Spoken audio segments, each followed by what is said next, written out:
Marie, tendresse dans nos vies. Marie, chemin qui mène à lui. Ton oui fleurit dans notre vie. Merci. Marie, secours des chrétiens, priez pour nous. Chers amis qui suivez ces catéchèses de cette parole de Jésus, aujourd'hui, nous abordons la troisième parole. Femme, voici ton fils, voici ta mère. C'est dans l'évangile de Jean au chapitre 19, verset 26 et 27. Nous connaissons l'épisode de la veuve de Naïm dans l'évangile de Luc, qui mère veuve, accompagnée d'une foule importante, marche en cortège funèbre et Jésus est saisi de compassion. Jésus s'adresse à la veuve, ne pleure pas. Et après avoir ordonné aux défunts de se lever, il remet à ça. La situation d'une femme veuve et sans au moins un fils était très vulnérable dans la société israélite extrêmement patriarcale. Jésus se soucie de sa mère.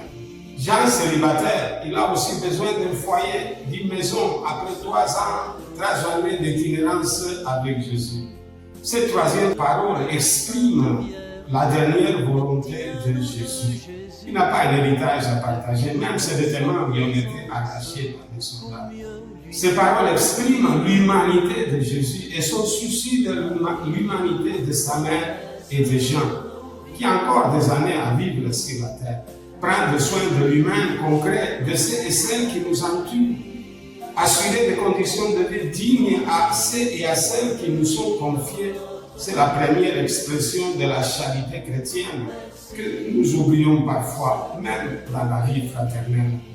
Au-delà de ce concret historique, cette troisième parole est aussi une vérité théologique, une vérité de foi. Après l'Assomption, la parole « Femme, voici ton fils, voici ta mère » signifie alors « Femme », la nouvelle œuvre, la nouvelle création. Et fils évoque l'Église née de la Pentecôte et l'humanité tout entière. La mère de Jésus devient mère de l'Église, mère de l'humanité. Dans les rêves de 9 ans, le jeune garçon Jean Bosco se voit proposer Marie comme maîtresse. Avec elle, il comprendra tout. Il pourra tout réaliser. Donc Bosco le dira encore à la fin de sa vie. C'est Marie. C'est elle qui a tout fait. Rien d'étonnant que la dévotion à Marie Auxiliatrice, le recours à son secours, soit une référence spirituelle essentielle à Valdoco. Elle est encore aujourd'hui.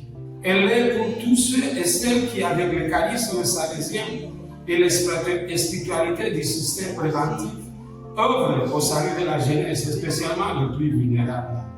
Le cadre de référence de la pastorale salésienne des jeunes donne le sens actuel de cette dévotion.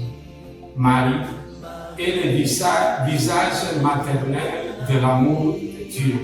Elle nous mène à Jésus pour que tous, hommes et femmes de ce monde, puissions devenir fils et filles dans le Fils. Loué soit Jésus. Marie, tendresse dans nos vies.